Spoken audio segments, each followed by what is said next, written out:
इस चुनावी माहौल में और जब नई सरकार का गठन हो गया है, चर्चाएं बहुत सी हैं काम को लेकर, लेकिन इन सबके बीच में महाराष्ट्र बीजेपी के लिए बड़ा सिरदर्द साबित हो सकता है।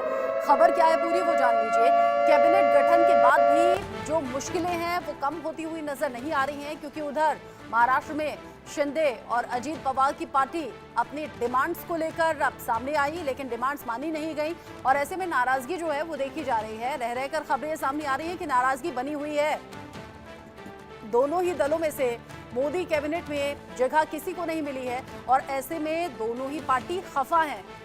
एकनाथ शिंदे इसी नाराजगी को लेकर हो सकता है कल मीटिंग्स उन्होंने जो की हैं विधायकों के साथ में, सांसदों के साथ में, आगे की रणनीति को लेकर हो सकती है, क्योंकि खबरें हैं एक तरफ एकनाथ शिंदे, दूसरी तरफ अजीत पवार का खेमा। इन नाराजगियों के बीच में मीटिंग्स चल रही हैं।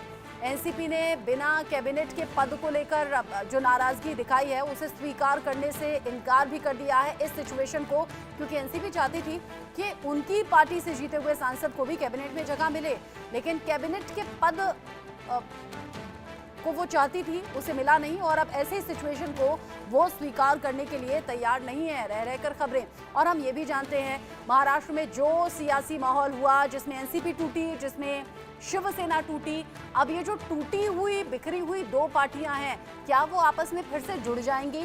क्या फिर से जो टूटे बिखरे नेता हैं वो फिर से एक साथ आ जाएंगे? क्योंकि यहाँ मोदी कैबिनेट में जगह न मिलने से एकनाथ शिंदे और उनकी पार्टी भी नाराज है, साथ ही साथ अजीत पवार और उनकी पार्टी के नेता भी खफा हैं। हम सब जानते हैं महाराष्ट्र में बीजेपी के साथ शिंदे गुट की शिवसेना और अजीत पवार गुट की एनसीपी साथ में मिलकर सरकार में है, सरकार बनाई गई है और यहाँ बीजेपी का परफॉर्मेंस उस तरीके से रहा नहीं जैसी उम्मीदें थी, जिसको लेकर देवेंद्र फडणवीस ने अपने इस्तीफे की पेशकश भी की। ये कहा कि मैं यहाँ महाराष्ट्र में बीजेपी की हार को अपने सर लेता हूँ, इसके लिए खुद को जिम्मेदार मानता हूँ और इसीलिए मैं इस्तीफे की पेशकश कर रहा हूँ।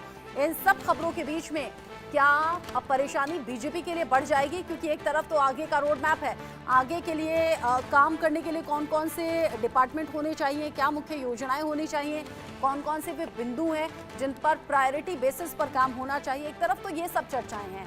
आज ही कई मंत्रियों ने तो अपनी जिम्मेदारी, अपने पद को संभाल लिया है और पहुंचे ऑफिस में सुबह सुबह काम पर लगे हुए हैं, लेकिन यहाँ महाराष्ट्र से रह रहकर छन छन कर जो खबरें सामने आ रही हैं वो बीजेपी के फ्यूचर के हिसाब से ठीक नहीं है। बीजेपी के लिए बड़ी सिरदर्दी साबित हो सकती है महाराष्ट्र में हो रही ये नाराजगी। एक तरफ शिंदे गुट नाराज, दूसरी तरफ अजीत पवार खेमा भी नाराज।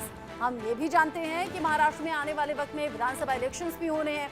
ऐसे में क्या ये नाराजगी बड़ी सिरदर्दी साबित हो सकती है बीजेपी के लिए?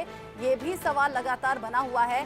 मोदी पीएम पद की शपथ ले चुके हैं, 71 और मंत्रियों ने शपथ ली है, लेकिन नहीं मिली इस मंत्रिमंडल में जगह शिंदे गुट को और अजीत पवार गुट को।